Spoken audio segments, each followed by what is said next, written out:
तो एक बार फिर से आप सबका स्वागत है हमारे YouTube चैनल पर स्टडी सेज। और ये हम मेटल्स एंड नॉन मेटल्स का पार्ट सेकंड अब स्टार्ट कर रहे हैं। आई होप कि आप सभी ने पार्ट फर्स्ट अच्छे से रिवाइज कर लिया होगा। और एक बार रिवाइज करने के लिए मैं आपको बता देता हूँ कि अभी जब हम करेंगे एक्सट्रैक्शन ऑफ मेटल्स के बारे में अभी हम पढ़ेंगे, तो सबसे पहले आपने देखना है कि एक्सट्रैक्शन करना क्यों है, उसकी नीड क्या है और एक्सट्रैक्शन एक्चुअल में प्रोसेस क्या है। तो उसको समझने के लिए सबसे पहला स्टेप और पहला वर्ड जो मैंने लिखा हुआ है वो ओर लिखा है।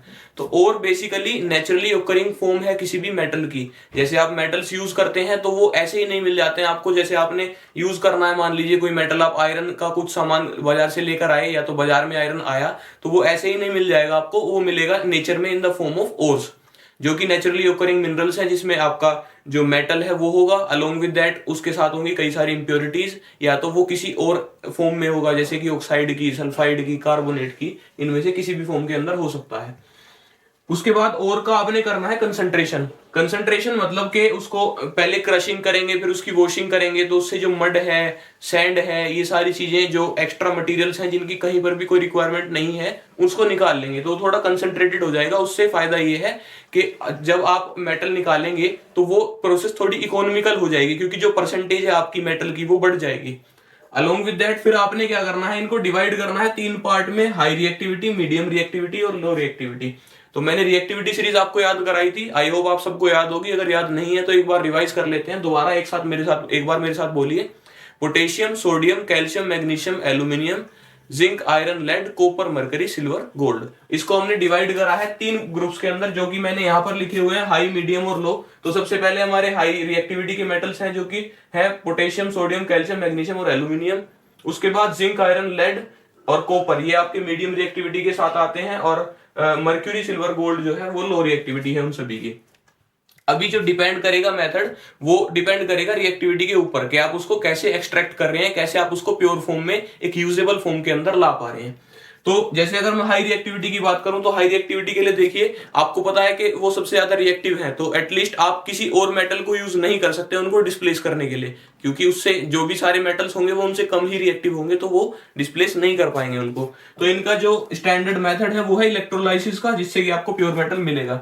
इलेक्ट्रोलाइसिस के अंदर आपने क्या करना है, एक एनोड बनाना है, एक कैथोड बनाना है, उसके अंदर इलेक्ट्रिक करंट पास करना है। अभी उसके बारे में बात करेंगे आराम से, उसके बारे में डिस्क्रिप्शन में बात करेंगे। अलोंग विद दैट अभी सेकंड वाला देखिए आप, मीडियम और रिएक्टिविटी। मीडियम रिएक्टिविटी वाले यानी कि जो मिड में आते हैं, तो इन मिड वालों को आप कर सकते हैं डिस्प्लेस। इसीलिए इसको आप सबसे पहले आपने देखना है कि ओर का नेचर क्या है, वो कार्बोनेट की फॉर्म में है या सल्फाइड की फॉर्म में है। तो अगर वो कार्बोनेट की फॉर्म में है, यानी CO3, कार्बोनेट बोले तो CO3 की अगर वो फॉर्म में है, तो मतलब उसके अंदर ऑक्सीजन ऑलरेडी काफी अमाउंट में प्रेजेंट है। जैसे कि मान लो कैल्शियम कार्बोनेट, आपका कैल्शियम तो नहीं मिलेगा, मीडियम वाले हैं, तो जिंक कार्बोनेट, आयरन कार्बोनेट या लेड कार्बोनेट, इनमें से कोई भी है, तो आप उसके अंदर ऑक्सीजन जो है वो अबंडेंट अमाउंट में ऑलरेडी वो है उसके अंदर अवेलेबल। तो आपने करना क्या है, उसको ऑक्सीजन की एब्सेंस में, कैल्सिनेशन जो होता है वो प्रोसेस करी जाती है ऑक्सीजन की एब्सेंस में। सिमिलर टू रोस्टिंग है, जैसे आप किसी चीज को गर्म करते हैं, आपको गर्म करना है but in absence of oxygen. ऐसा करने से क्या होगा, वो ऑक्साइड की फॉर्म में आ जाएगा। और अगर वो सल्फाइड की फॉर्म में है तब भी आपको रोस्टिंग करनी है, और रोस्टिंग होती है आपकी ऑक्सीजन की प्रेजेंस में, ताकि ऑक्सीजन आपको मिल जाए। देखो बेसिकली इन दोनों का काम एक ही है कि मेरा जो मेटल है वो या तो कार्बोनेट या तो सल्फाइड किसी एक की फॉर्म में है, और मेरे को उसको लाना है ऑक्साइड की फॉर्म में, क्योंकि ऑक्साइड से किसी मेटल को एक्सट्रैक्ट करना थोड़ा इजी हो जाता है। तो इसीलिए मैंने या तो कैल्सिनेशन कर लिया अगर कार्बोनेट में है, यानी कि ऑक्सीजन की एब्सेंस में उसको वो कर लिया, बर्न कर लिया। और इसका जो है आपने इसमें रोस्टिंग में क्या करा, ऑक्सीजन की प्रेजेंस में हीट कर लिया। ये करने के बाद अभी आपको ऑक्साइड जो है वो मिल गई है मेटल की, उसका करना है आपको रिडक्शन। तो रिडक्शन करने कैसे करेंगे आप, किसी एक थोड़े उससे ज्यादा रिएक्टिव मेटल से कर सकते हो, आप कार्बन से कर सकते हो, आप एल्यूमिनियम से कर सकते हो, जो भी इनसे ऊपर है रिएक्टिविटी सीरीज में, या तो उससे या तो मोस्टली कार्बन से भी करी जाती है रिडक्शन। और इतना सब करने के बाद, क्योंकि आपने इतने सारे प्रोसेसेस करे हैं, इतनी सारी चीजें लगाई हैं उसको, तो वो प्योर फॉर्म में नहीं होगा, तो उसकी थोड़ी सी प्योरिफिकेशन करेंगे। सिमिलर अगर लो रिएक्टिविटी की बात करूं, तो लो रिएक्टिविटी के जो मेटल्स हैं वो जनरली कंपाउंड्स नहीं बनाते हैं और ऑलमोस्ट नेटिव स्टेट में मिलते हैं। थोड़े बहुत चेंजेस की रिक्वायरमेंट होती है, जैसे कि एक एग्जांपल, अगर सल्फाइड के फॉर्म में वो हो, जैसे मर्क्यूरी है, तो इसका जो सल्फाइड है, मर्क्यूरिक सल्फाइड HgS, जिसको आप सिनेबार बोलते हैं, वो मान लीजिए वो मेरे को मिला है। तो सल्फाइड के लिए प्रोसेस सेम है, मैंने क्या करना है, उसको ऑक्सीजन की प्रेजेंस में उसको ऑक्सीजन की प्रेजेंस में उसको हीट करना है, पहले हीट कर लिया तो मेरे को मेटल डायरेक्टली ऑब्टेन हो जाएगा, क्योंकि यहाँ पर जो है ऑक्साइड नहीं बनेगी। इसके अंदर ऑक्साइड ना बनने का रीजन ये है कि ये जो मेटल्स हैं वो रिएक्टिविटी उनकी कम है, तो ऑक्सीजन से एफिनिटी उतनी ज्यादा नहीं होती है। और फिर आपको करनी पड़ेगी रिफाइनिंग, ताकि आप प्योर मेटल देख पाए। तो अभी हमने पढ़ लिया, ऐसा चार्ट तो सभी को पढ़ लिया, आप थोड़ा डिटेल में देख लेते हैं। तो सबसे पहले मैं बात कर रहा हूँ लो रिएक्टिविटी वाले मेटल्स की, यानी कि आपके जो मर्क्यूरी, सिल्वर और गोल्ड हैं। तो जैसे हमने HGS का एग्जांपल लिया है, जिसको आप मर्क्यूरिक सल्फाइड या सिनेबार बोलते हैं। तो सिनेबार जो है, सिनेबार में आप ऑक्सीजन के, अगर आप इसको ऑक्सीजन के साथ रिएक्ट कराएंगे, यानी ऑक्सीजन की प्रेजेंस में हीट कर रहे हैं, तो ये आपको पता है कि ये एग्जाम्पल किसका है, रोस्टिंग का एग्जाम्पल है। जब आप ऑक्सीजन की प्रेजेंस में हीट करते हैं, तो आपने हीट करा तो ऑक्सीजन ने इसको डिस्प्लेस कर दिया सल्फर को, और ये आपका बन गया HgO, यानी आपको ऑक्साइड की फॉर्म में ऑब्टेन हो गया। और जब आपको ऑक्साइड मिल गई, तो ऑक्साइड को आप दोबारा हीट करोगे तो आपको प्योर मेटल यहाँ पर ऑब्टेन हो जाएगा।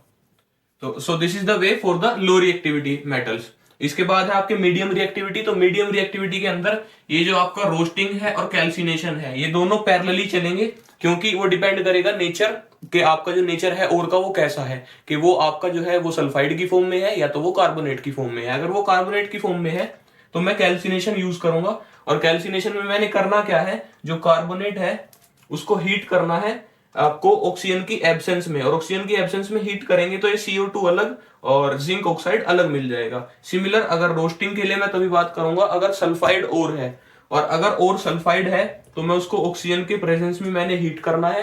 हीट करने के बाद मेरे को क्या मिल जाएगा, ऑक्साइड उसकी ऑब्टेन हो जाएगी और SO2 अलग निकल जाएगी। तो देखिए दोनों ही केस में मैंने ऑक्साइड की फॉर्म में इसको ऑब्टेन कर लिया है, इधर इट इज रोस्टिंग या तो कैल्सिनेशन।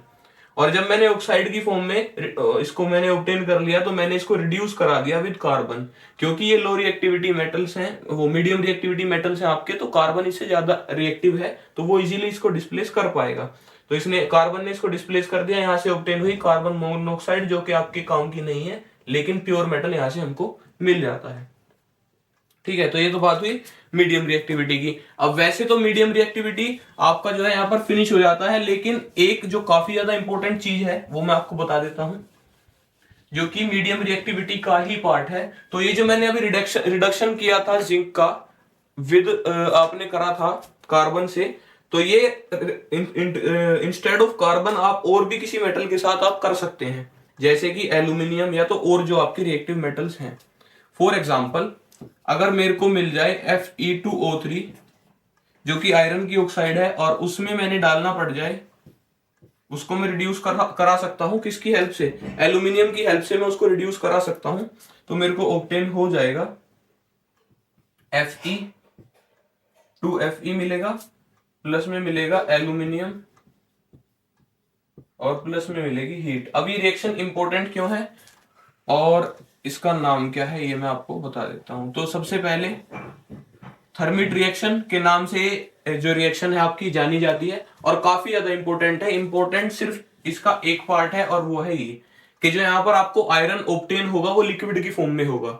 देखो आपको आयरन दिया गया, आपने उसको डिस्प्लेस कर दिया विद एल्यूमिनियम, तो इसके होने से होगा क्या, ऐसा करने से जो आपको हीट इसके अंदर, ये काफी ज्यादा एक्सोथर्मिक रिएक्शन है, तो हीट काफी अमाउंट में एब्जॉर्ब आपको मतलब कि मिलेगी, ऑब्टेन होगी। उस हीट का फायदा क्या है कि वो इस आयरन को क्या कर देता है, लिक्विडेट कर देता है, लिक्विड की फॉर्म में ये आपको मिल जाता है। तो ये लिक्विड की फॉर्म में जब आयरन मिलेगा तो ये यूज करा जाता है वेल्डिंग में in the railway lines. Railway lines में जब आपके जो वो बिछे हुए होते हैं रेलवे लाइन, उनमें अगर बीच में कहीं क्रैक आ जाती है या कोई ऐसी जगह है जहां पर क्रैक जो कोई प्रॉब्लम आ गई है उसके अंदर, और वहां वेल्डिंग की जरूरत है या तो उस स्पेस को फिल करना है, वैकेंसी को फिल करना है, तो आप यूज करते हैं ये वाली रिएक्शन, थर्मिट रिएक्शन। इसके अंदर आपको आयरन जो है वो क्या कर देगा, उस स्पेस को फिल कर देगा। तो ये एक इंपॉर्टेंट पार्ट है इसका। उसके बाद मैं बात कर लेता हूं आपका जो है हाईली रिएक्टिव मेटल्स के लिए। हाईली रिएक्टिव मेटल्स मेरे कौन कौन से हैं, for highly reactive metals, highly reactive जैसे कि सोडियम, पोटेशियम, कैल्शियम। तो इन सभी के अंदर आपने क्या करना है, इनके अंदर लेना है आपने एक बीकर। बीकर के अंदर अभी करानी है आपको इलेक्ट्रोलाइसिस करानी है इसकी, जिसको आप बोलते हैं इलेक्ट्रोलाइटिक रिडक्शन। तो मान लो अगर Na है तो मैं NaCl को मोल्टन फॉर्म में लूंगा, NaCl मोल्टन, ठीक है। मोल्टन आपने ले लेना है। मोल्टन लेने के बाद, मोल्टन इसीलिए लेना है ताकि ये जो है इजी हो जाएगा इन दोनों को अलग कर पाना। फिर आपने एक बनाना है कैथोड और एक बनाना है एनोड। मान लीजिए कैथोड है और कैथोड का साइन आपको पता है कि नेगेटिव होता है और एनोड का साइन पॉजिटिव होता है। अगर इसमें भी डाउट है तो इसको ध्यान रखिएगा अच्छे से। बहुत से बच्चों का डाउट रहता है कि सर कैथोड का साइन पॉजिटिव होता है, नहीं, कैथोड का साइन नेगेटिव है। तो आपने कैथोड ले बना लिया है, वो जो कि नेगेटिव साइन के साथ, एनोड पॉजिटिव साइन के साथ आपने बना लिया है। तो अभी आप करेंगे क्या, अभी देखो इसके अंदर हमने मोल्टन क्लोराइड जो है NaCl की वो यहाँ पर डाल दिया। अभी इससे होगा क्या, जैसे इससे करंट पास कराएंगे तो करंट पास कराने से क्या होगा कि ये आपका नेगेटिव साइन वाला है और NaCl जब डिसोसिएट होगा, NaCl जब टूटेगा तो Na प्लस और Cl नेगेटिव में टूटेगा और आपको पता है प्लस किस तरफ अट्रैक्ट होगा, टुवर्ड्स द माइनस साइन। तो आपको जो सोडियम है आपको वो आपको मिल जाएगा सारा अपना कैथोड के ऊपर, जबकि क्लोरीन जो नेगेटिव साइन वाला है वो पॉजिटिव की तरफ अट्रैक्ट होगा और वो आपको मिल जाएगा एनोड के ऊपर। तो इस तरह से आप क्या कर सकते हैं, इनका इलेक्ट्रोलिटिक रिडक्शन करा सकते हैं। तो ये मेथड है आपका हाईली रिएक्टिव मेटल्स के लिए। मैं रिएक्शन भी लिख देता हूं, लीजिए। At cathode it will be Na plus electron, so it will come out to be Na, and at anode it will be Cl negative plus electron, Cl negative plus electron, so it will be like, it is already negative, so it will give out the electron, so it will be Cl plus 1 electron. This way आप इसको represent कर सकते हैं in the form of a reaction. ठीक है, इस तरह से आप क्या कर लेंगे, हाईली रिएक्टिव मेटल्स को भी ऑब्टेन कर लेंगे। चलिए अभी तो अभी इनको ऑब्टेन करने की तो बात कर ली। ऑब्टेन करने के बाद एक चीज और बच जाती है, जब आपने इतने मतलब मेटल्स को इतने सारे रिएक्शन आपने मेटल के ऊपर करे हैं, उसमें अलग अलग चीजें मिलाई हैं, कभी उसको मेल्ट करा है, कभी कार्बन से रिड्यूस करा है, कभी ऑक्साइड से रिड्यूस करा है, तो उसके अंदर कई सारी जो चीजें हैं वो रह गई होंगी, या तो फिर इम्प्योरिटीज काफी होंगी, जो कि आपका मेटल अभी प्योर फॉर्म में या तो एक यूजेबल फॉर्म में फॉर्मेट में नहीं है। तो वो कन्वर्ट करने के लिए आपने करना क्या है, आपने करानी है electrolytic refining. Electrolytic refining, so it is almost similar to the electrolytic reduction जो आपने किया था in the case of highly reactive metals. उसके काफी ज्यादा सिमिलर है। कैथोड है जो कि नेगेटिव ही रहेगा, एनोड पॉजिटिव ही रहेगा, इनके तो साइन ऑब्वियसली चेंज नहीं होंगे। तो चेंज क्या होगा, चेंज ये होगा कि आपने जो एनोड है अपना, इसको बनाना है आपने, जो आपका एनोड है इसको बनाना है इम्प्योर मेटल से। इम्प्योर मेटल स्ट्रिप से बनाना है। जो आपका सारा इम्प्योर मेटल है उसको आप यहां पर रखिए और उससे एनोड बना दीजिए। इसके बाद आपने कैथोड किसका बनाना है, कैथोड बनाना है प्योर मेटल का। और जो इलेक्ट्रोलाइट बनानी है, इलेक्ट्रोलाइट मतलब के वो सॉल्यूशन जो कि इस आपके जो बीकर के अंदर है पड़ा हुआ होगा, तो उसको आपको किसको बनाना है, उसको आपको बनाना है in the salt of a metal. जैसे कि आपने अगर मान लीजिए कि मैं सोडियम का ही ले रहा हूं, तो सोडियम का जो भी सोल्ट है उसका आपको एक इलेक्ट्रोलाइट बना लेना है। मान लो जैसे NaCl, तो वो उसको रब करने की भी नीड नहीं थी। इसके अंदर पास करानी है इलेक्ट्रिसिटी। ठीक है, इलेक्ट्रिसिटी पास कराओगे तो होगा क्या, देखो इसके अंदर जनरली होता ये है कि प्योर मेटल जो है एनोड से, यहां से ये इम्प्योर मेटल की स्ट्रिप है, तो इससे जैसे जैसे प्योर मेटल क्या होगा, अट्रैक्ट होगा, क्योंकि प्योर मेटल जो है वो कैसे नेचर का होता है, पॉजिटिव नेचर का। साइन कौन सा होता है, पॉजिटिव होता है। तो वो अट्रैक्ट किधर होगा, टुवर्ड्स नेगेटिव। तो वो क्या करेगा कि वो यहां से जो है पॉजिटिव से जितना आपका सॉल्यूशन में जाता जाएगा, सॉल्यूशन से अट्रैक्ट होता जाएगा टुवर्ड्स द कैथोड। अब क्या है कि सॉल्यूशन आपके कैथोड और एनोड तो आपस में टच में है नहीं, तो टच में क्या है, टच में है इलेक्ट्रोलाइट, टच में है इलेक्ट्रोलाइट और आपके जो है दोनों के दोनों कैथोड और एनोड, तो ये आपस में टच में है। तो इलेक्ट्रोलाइट से जो है आपका प्योर मेटल, जो कि मान लीजिए इस केस में मैंने सोडियम लिया है, तो प्योर मेटल जो कि सोडियम है उसको अट्रैक्ट करेगा कैथोड, और फिर उतना ही प्योर मेटल एनोड से डिसोल्व हो जाएगा सॉल्यूशन के अंदर। तो इस तरीके से आप करेंगे इलेक्ट्रोलाइटिक रिफाइनिंग। समझ नहीं आया, ठीक है, एक बार और देखते हैं, एक बार और क्या करना है इसके अंदर। जो आपका इलेक्ट्रोलाइट है इससे प्योर मेटल को अट्रैक्ट करेगा कैथोड, क्योंकि इसका साइन नेगेटिव है और मेटल का पॉजिटिव है, और जितना यहाँ से मेटल आपका जाएगा इलेक्ट्रोलाइट से कैथोड पर, उतना ही एनोड से डिसोल्व हो जाएगा इलेक्ट्रोलाइट के अंदर, और ये प्रोसेस चलती रहेगी। और ऐसे होते होते लास्ट में आपको सारा प्योर मेटल किस पर वो हो जाएगा, ऑब्टेन हो जाएगा, आपको कैथोड पर मिल जाएगा। और यहाँ पर इसके अंदर जो है सोल्यूशन के अंदर, इलेक्ट्रोलाइट के अंदर आपको कौन सी मिलेंगी, सारी सोल्यूबल इंप्योरिटीज। और जो सारी इनसोल्यूबल इंप्योरिटीज है वो यहाँ पर क्या हो जाएंगी, हीप लग जाएगा उनका, इकट्ठा हो जाएंगी। ये होंगी आपकी इनसोल्यूबल इंप्योरिटीज। तो आई होप आपका यहां तक का जो है कंसेप्ट क्लियर है, इलेक्ट्रोलाइटिक रिफाइनिंग तक का। इसके बाद में बात कर लेता हूं चैप्टर के लास्ट और काफी इंपॉर्टेंट टॉपिक, जो कि कोरोजन है। कोरोजन आपको मैंने पहले भी पढ़ाया है। अभी कोरोजन का क्या है कि सबसे पहले तो अगर हम कोरोजन की बात करते हैं तो कोरोजन के लिए हम बोलते हैं कि जंग लग जाना। अगर मैं कोरोजन को हिंदी में बोलूं तो जंग लग जाना। लेकिन सिर्फ जंग लगना ही कोरोजन नहीं है, मतलब कि जो जंग है या तो जो रस्टिंग है, जो रस्ट है, वो नाम है जंग का properly in the case of iron. तो कोरोजन क्या है, कोरोजन है डिग्रेडिंग ऑफ अ मेटल। किसी भी मेटल का डिग्रेड हो जाना, उसकी क्वालिटी उतनी अच्छी ना रहना, इन द प्रेजेंस ऑफ, इसकी कंडीशन है प्रेजेंस होनी चाहिए किसकी, आपका ह्यूमिडिटी कह लीजिए या वाटर कह लीजिए, ह्यूमिडिटी, एंड दूसरा क्या चाहिए आपको, एयर। ये दो चीज जो है ये मस्ट है, इनके बिना कभी भी रस्टिंग नहीं होती है। जैसा कि बुक में एग्जांपल भी दिया गया है कि अगर आप लेते हैं एक केस, मान लीजिए आपने एक केस में क्या करा कि एयर तो दी लेकिन ड्राई एयर दी जिसमें ह्यूमिडिटी नहीं थी, तो वहां भी रस्टिंग नहीं होगी।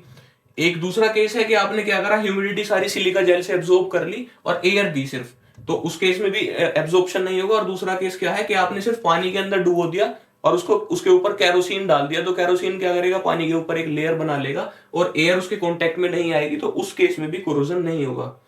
तो यानी कि अगर ये दो चीजें मस्ट है, तो इनको ही अगर हम बचा लें मेटल के कांटेक्ट में आने से, तो हम क्या कर सकते हैं, मेटल को कोरोजन से बचा सकते हैं। तो अभी देखो एयर को हम कैसे बचा सकते हैं कांटेक्ट में आने से किसी भी मेटल के सरफेस के। तो there are different methods for the prevention, ठीक है, डिफरेंट डिफरेंट मेथड्स हैं। लेकिन उससे पहले मैं आपको कोरोजन के टाइप बता देता हूं। कोरोजन का टाइप जो है, जैसे केस नंबर फर्स्ट है अगर मैं बात करूं तो कॉपर का Cu, second one is silver का, that is Ag, and the third one is iron का, दैट यू ऑलरेडी नो, ठीक है। तो कॉपर का जो केस है, कॉपर के आपने देखे होंगे कि तांबे के बर्तन वगैरह यूज करते हैं तो उनके ऊपर जो है एक ग्रीन सी कोट बन जाती है, और वो जो ग्रीन कोट बनती है वो किसकी होती है, ये question most number of times, काफी नंबर ऑफ टाइम्स पूछा गया है।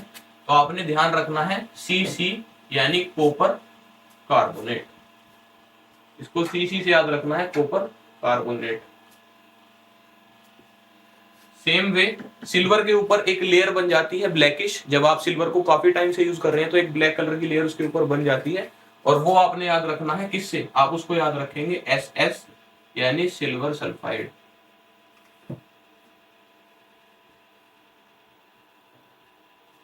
ठीक है। और आयरन का फेरस ऑक्साइड होती है वो, तो इसको तो आप ऐसे ही याद रख सकते हैं, फेरस Fo से रख सकते हैं, ferrous oxide.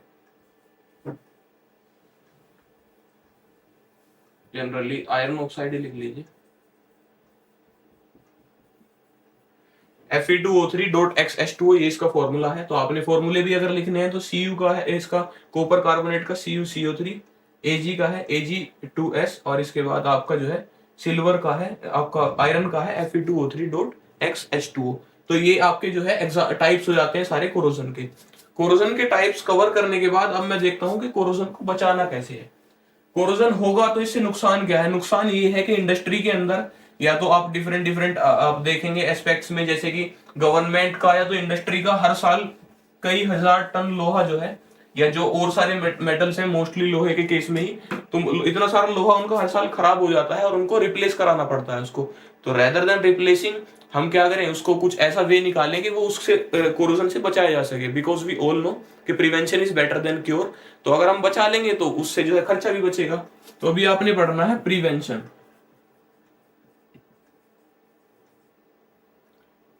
Prevention of corrosion. तो कोरोजन को प्रिवेंट कैसे कर सकते हैं आप? There are innumerable, there are मतलब कि आप काउंट नहीं कर सकते, इतने सारे मेथड्स हैं। क्या कर सकते हो आप? पेंट कर सकते हो, ऑयल कर सकते हो, ग्रीस कर सकते हो, गैल्वेनाइज कर सकते हो, क्रोम की प्लेटिंग करा सकते हो उसके ऊपर, या तो आप एनोडाइज कर सकते हो, अलॉय बना सकते हो, गैल्वेनाइज कर सकते हो, ये सारी चीजें आप कर सकते हो।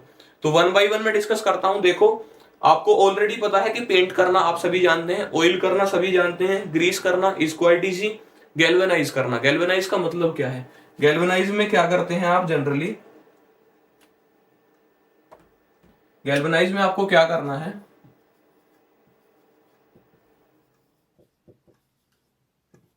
गैल्वेनाइजेशन के अंदर ये एक आयरन का पीस है Fe, और इसके ऊपर आपने क्या कर देनी है? प्लेटिंग कर देनी है जिंक की। चलिए जी, जिंक की प्लेटिंग करने से क्या होगा? अभी आप देखोगे आयरन से ऊपर है जिंक, तो इससे होगा क्या कि जितना भी नेचर का जो इसके ऊपर इफेक्ट पड़ना था आयरन के ऊपर, वो सारा इफेक्ट अभी पड़ेगा जिंक के ऊपर। तो जो रस्टिंग होगी, कोरोजन होगा, वो जिंक की लेयर के ऊपर होगा, आयरन जो है अनअफेक्टेड रहेगा। तो ये तो मेथड है आपका गैल्वेनाइजेशन का। अभी इसमें एक चीज और दे रखी है आपको एनसीईआरटी में कि आपका अगर क्रैक्स भी पड़ जाते हैं जिंक के लेयर पर, अगर वो क्रैक भी हो जाती है तब भी आयरन पर रस्टिंग नहीं होती है। तो रीजन यही सेम रीजन है आपका कि जिंक की जो है वो रिएक्टिविटी ज्यादा है, तो जो इफेक्ट पड़ेगा वो सारा जिंक पर पड़ेगा रेदर देन आयरन।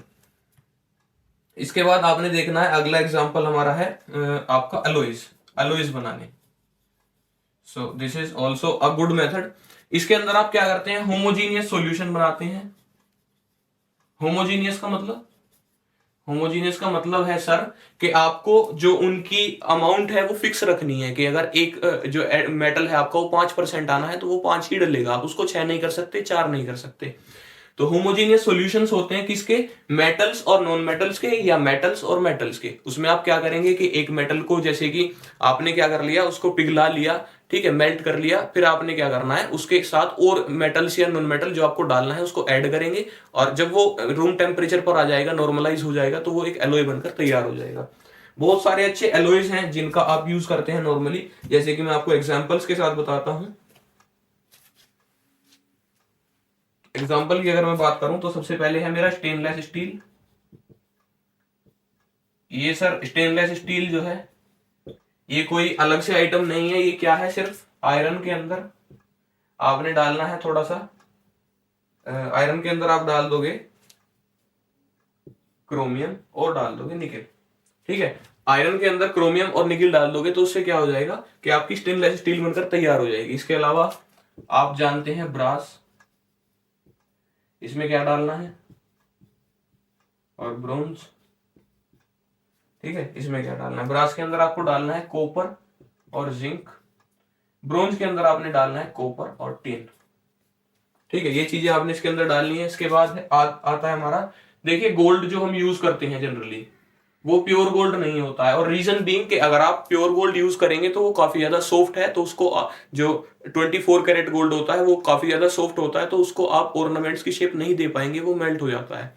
तो फॉर द सेम रीजन हम क्या करते हैं, उसको instead of using in the pure form हम उसके एलॉयज बनाते हैं। एलॉयज कैसे बनाते हैं? उसके अंदर हम 2 कैरेट की मिक्सिंग कर देंगे, या तो कॉपर की या तो सिल्वर की। तो जनरली 22 कैरेट इसके अंदर गोल्ड रहेगा, और प्लस 2 कैरेट आप डाल दोगे कॉपर या फिर सिल्वर, ये आप मिक्सिंग कर दोगे। इसके अलावा आपका बच जाता है आयरन, आपका हो गया गोल्ड, हो गया मर्क्यूरी। देखिए मर्क्यूरी से ये एक पॉइंट है आपने याद रखना है, मर्क्यूरी का अमालगम, मतलब मर्क्यूरी का नाम हो जाता है उस अलॉय का अमालगम। मर्क्यूरी प्लस में कोई भी मेटल डाल दूं और इधर नॉन मेटल डाल दूं, अगर मैं मर्क्यूरी का कोई भी एलॉय बनाता हूं तो उसका नाम होता है अमालगम। तो आपको अमालगम जो है मरकरी के नाम से याद रखना है।